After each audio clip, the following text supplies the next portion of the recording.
He said, "Go up, say to Ahab, prepare your chariot, and go down before the rain stops you." Now it happened in the meantime that the sky became black with clouds and wind, and there was a heavy rain. So Ahab rode away and went to Jezreel. Then the hand of the Lord came upon Elijah, and he girded up his loins and ran ahead of Ahab to the entrance of Jezreel. So far the scripture. Gracious and eternal Father, we thank you for this day. We thank you, my Heavenly Father, for letting your anointing fall on this place. Now, Father, I ask that you'll speak to me and through me. What thus saith the Lord.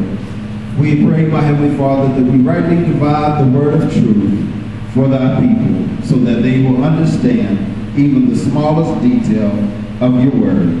We ask all these things in Jesus' name. Amen. This morning, on this last Sunday of 2009, I want to speak to you on the subject of the sound of abundance. The sound of abundance. As we have come to the last Sunday of 2009, I believe we all have expectations in life. Some of our expectations have been fulfilled, some are being fulfilled, and some we are still waiting to be fulfilled. With this, pressure is put on us to fulfill those expectations that we are waiting for. Pressure comes from ourselves to be the best that we could be. Pressure comes from our peers to excel and to be at the top of our class and to be better than someone else. And pressure comes from our parents. Parents put pressure on children to succeed. Peers put pressure on each other to be at the top of the class. Then we put added pressure on ourselves to fulfill the expectations that we have for ourselves in life on top of what our parents and peers expect of us. When we fulfill these expectations, we feel good about ourselves, for we build up a good self-esteem of ourselves.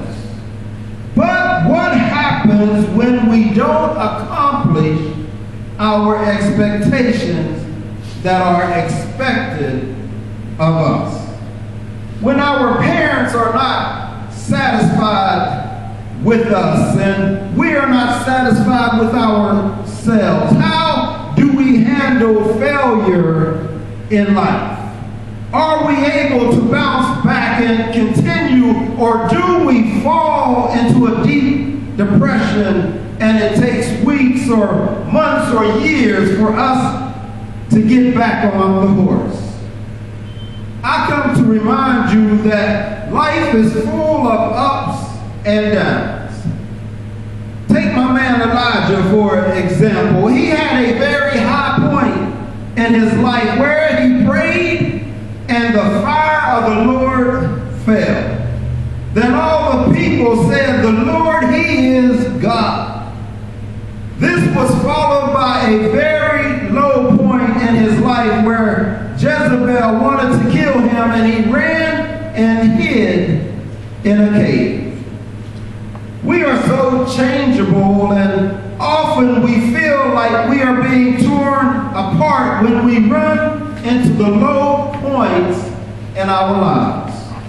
Our emotions pull us in different directions, and sometimes we are full of joy, then other times we are at the point of despair, depending on the circumstances in our lives.